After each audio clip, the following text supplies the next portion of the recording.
a bunch of guys that were older, so I feel like I was able to learn a lot. Right. Whereas they're coming in now and there's few guys over the age of 30 Damn. in the locker room. That's crazy. Yeah, it is crazy. It's a bunch of kids, basically. Yeah, it's just like the kids teaching. I wouldn't say the blind leading the blind, but it's definitely kids learning from other kids. Yeah, they're lacking that experience because when I was growing up, it was common to have people in their 30s playing. Guys, we got a former NFL player here today, TJ Ward. Thanks for coming on, man. Oh, no problem. Yeah, Thanks we met at Damon's event. It was a cool event. Yeah, very cool, man. A pleasure being there. Yeah, I got a lot of value from were you at the event last night too? Yes, sir. Yeah, I met some good people there, man. Damon is super connected. Man, super connected, great networking, a lot of great spirits in there, man. So it was good to meet a lot of new people. Yeah, how'd you get in touch with Damon?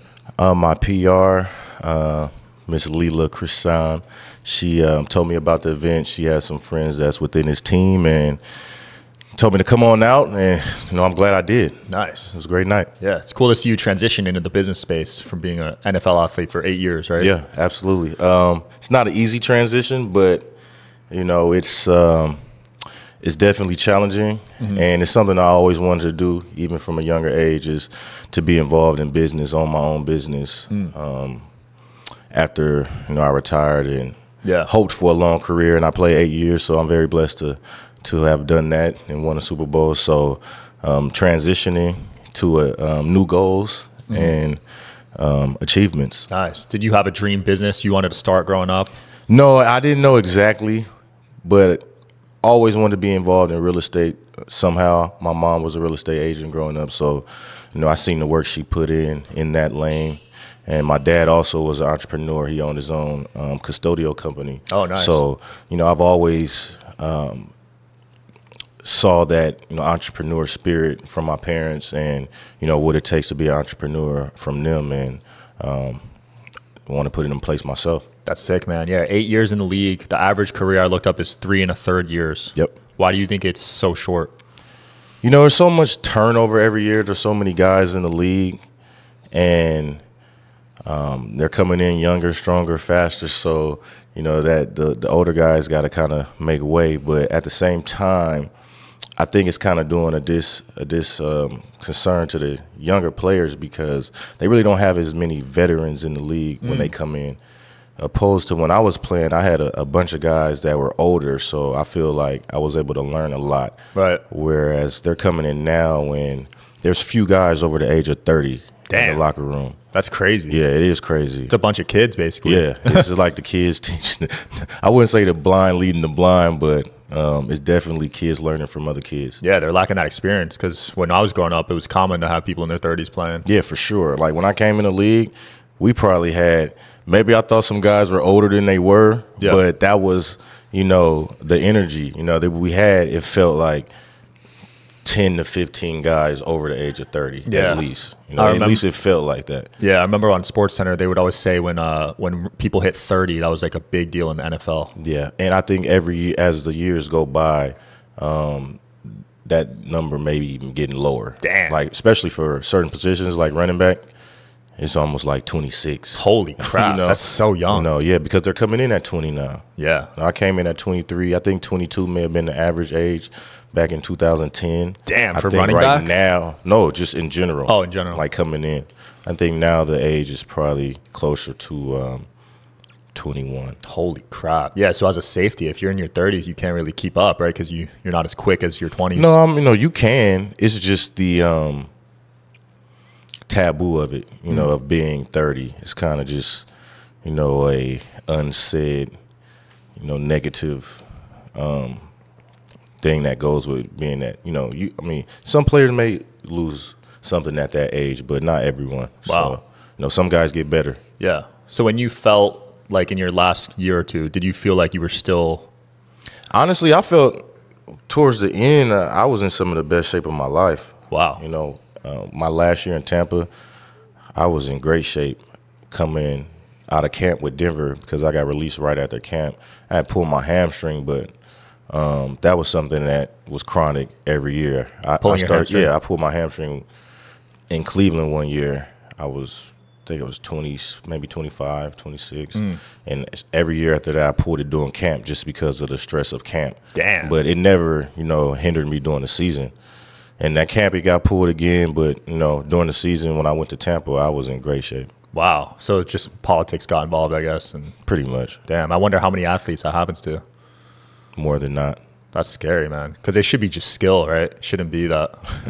You know what I mean?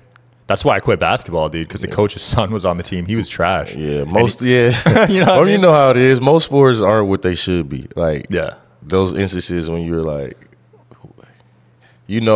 when things seem obvious and they aren't. Yeah. Then it's for a good reason. That must be so annoying in sports, though, because you literally know you're better than the guy starting, and you're not playing. Yeah, they had me alternating with a couple guys that year in Tampa.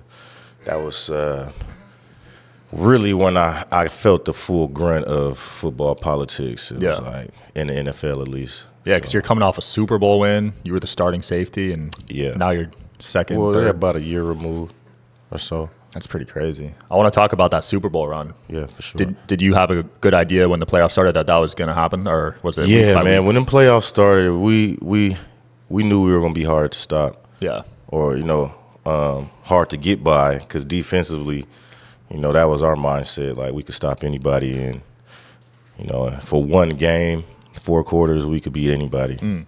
With with the guys we had, and that was our mindset for all. Every game in the playoffs. Were you guys number one in defense that year? Yep. Nice. Yep. What was the team you played in the finals? We played Pittsburgh the first conference game and then we played. Oh yeah, we only played 2 because we had home field. We played Pittsburgh and New England. So Big Ben and then Brady. Yep. Wow.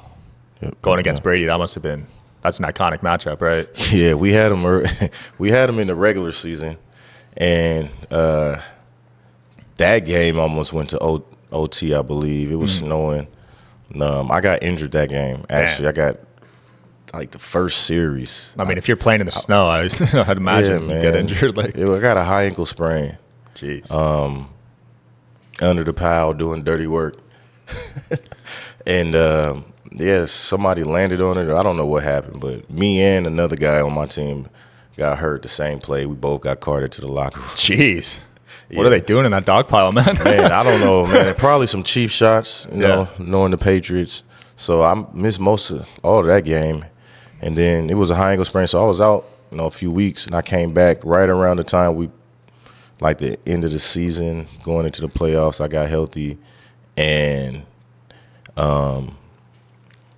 Edelman comes down later in the game and cracks me. And the ball was like away, and it re-injured my ankle, so I missed the back end of that game too. Damn. So we went into overtime, got a last-minute stop, and pulled it out. Pulled it off. That's dope. Were the Patriots the toughest matchup you've ever had to go against? No, I mean, it's because we beat them both times. It was tough, but we lost to a lot of teams not a lot of teams, certain teams that I think were a little bit more challenging. But in the grand scheme of things, there was more on the line with the Patriots. Right. Yeah. Do you still think about any games or plays that haunt you? Yeah, the play I got injured on. I wish I wouldn't have dove in that pile or certain things like that. But nah, man. You've accepted it. Yeah, I've accepted it. It is what it is. I always look at it as certain things. If you change them, doesn't mean they're gonna have a positive outcome. I feel that. So you might as well just take it how it is. Because you can't hear change it. Or it's right here, right now. So yeah, there's always that debate about what the hardest position is to play. Mm-hmm. Do you think safety is? It's definitely one of them. I wouldn't say but it's definitely one of them. I think it's top 3. You have quarterback, corner, and I think safety is right up there, just because of the cerebralness you have to have, along with the ability to play the run game and the pass. You're guarding receivers and tight ends and tackling running backs. At any moment, on any play, you're doing so many things. So yeah. I think that's why it's one of the hardest positions. And you got to read the offense, right? Yeah, for sure, man. You're playing mind games with the quarterback. You're disguising you're trying to, hold the integrity of the defense, but still holding your responsibilities as well. Right. So, communicating with the entire back end, linebackers, D-line, corners. If I'm blitzing, I got to be talking to the D-line. If I'm doing certain other thing, I'm talking to the linebackers, corners. So you're really communicating with everybody. You're the quarterback of the defense. Wow, that's interesting. And are you memorizing the plays of the offense so you know what's going to happen? Yeah, we all are. We all are. But like you say, safety, you're relaying things in the pass game and in the run game. Wow. You played on quite a few teams. Do you have a favorite? My favorite team was Denver for sure. Win the championship there, the best experience. Yeah, that was with Peyton. Yep. What were your conversations like with him in the locker room?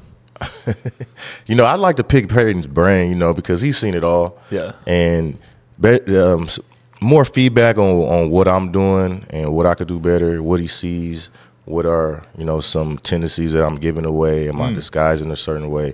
Can he tell what I'm doing? Things like that. Ways to get better, help the rest of the team. That's actually interesting because he's talking to you. You're a defensive player on the team, and for you're sure. talking strategy. And he comes vice versa. Peyton asked me, TJ, what did you see? Did I give this away? Was my check too early? Certain things like that. So having him to bounce those questions off of and to have him even ask me those same questions was cool. Yeah, that's dope because in my head, I'm just watching the game, and I don't even think the offense talks to the defense. You know what I mean? I feel like they're just separate units. Oh, nah, man. We super cool. You got to be. It's a whole team. So, just because you guys have different responsibilities, different tasks, you still have to come together and make it one. So yeah, that makes sense. The knowledge is to be shared and make everyone better. Yeah. Were you always a safety growing up?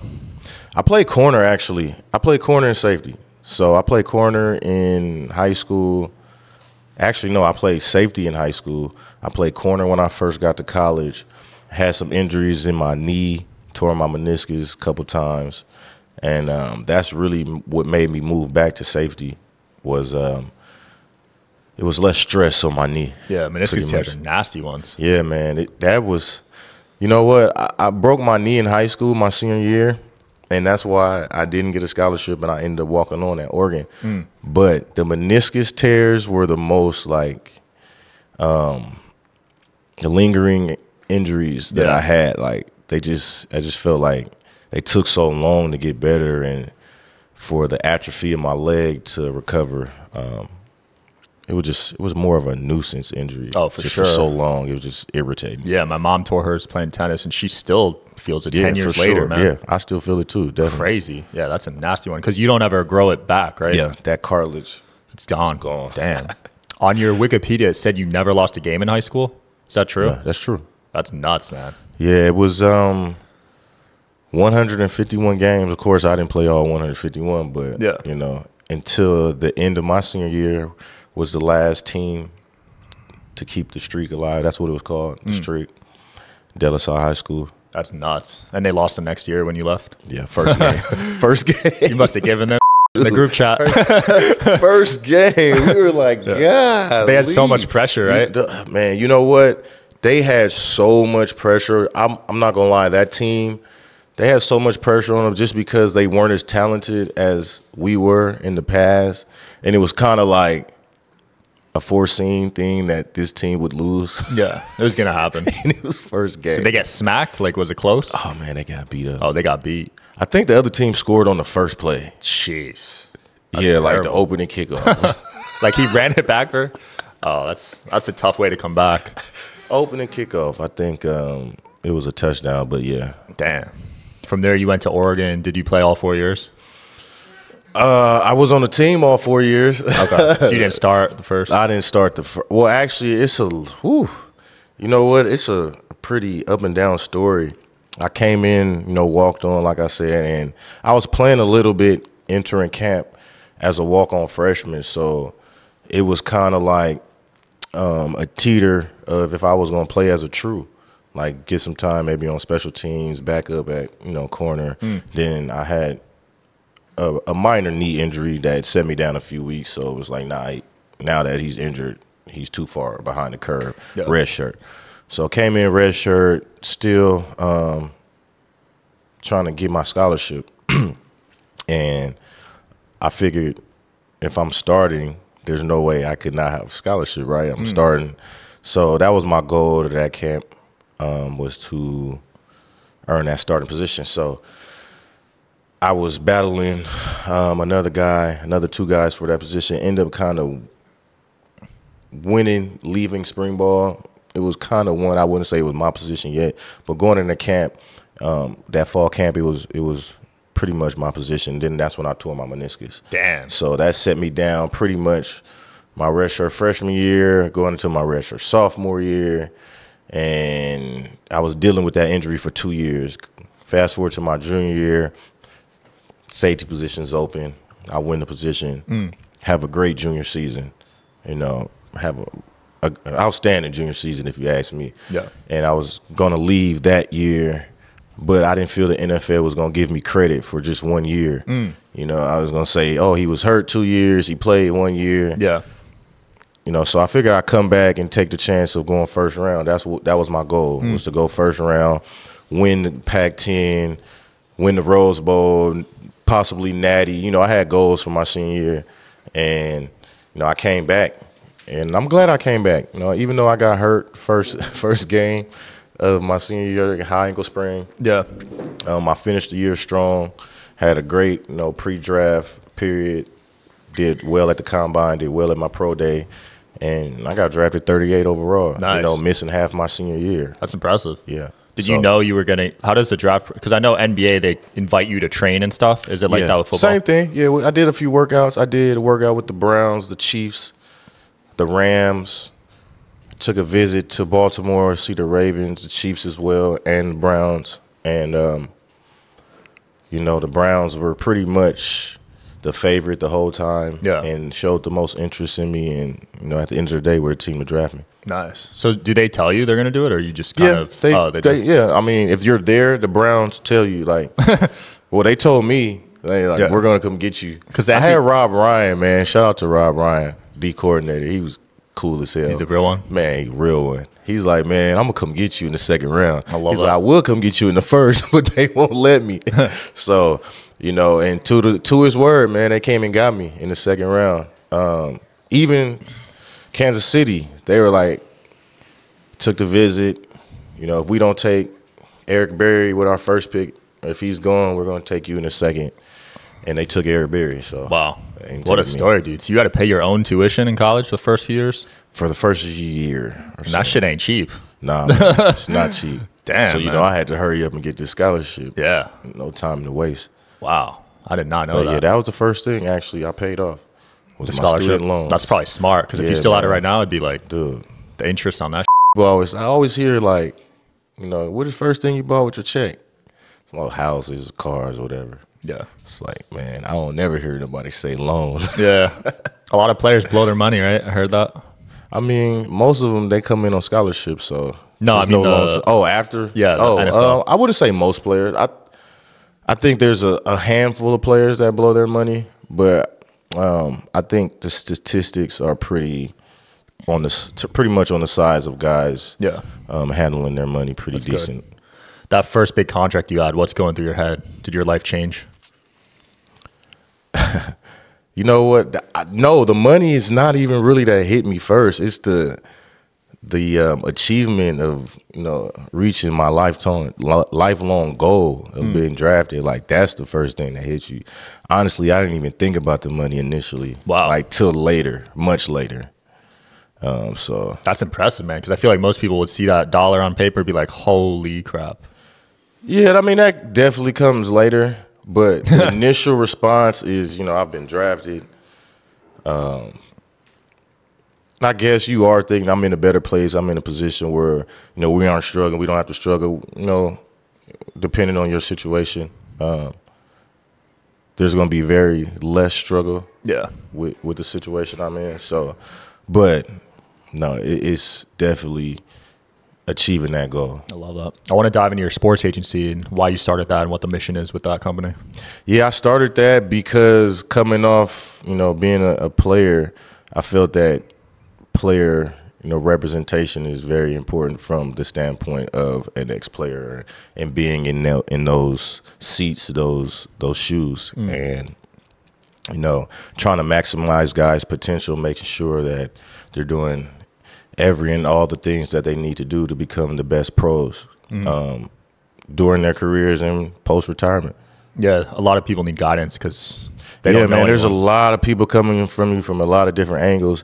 Even retiring is a lot to deal with. Like, I'm dealing with things that, I could use coaching on, Right. dealing with this. So no matter where you are in your career, there's going to be things that you're going to need help with, guidance with, and you're just going to be inexperienced. Yeah, I bet retiring is, people don't really talk about it, but your whole life was dedicated to football. So when you retired, you must have felt kind of lost for a bit, right? Yeah, it was, I had a child right in the middle of retirement, so I was dealing with two, pretty drastically new things in my life. So that was something that put me in a space kind of just wanting to be isolated for a little bit. Wow.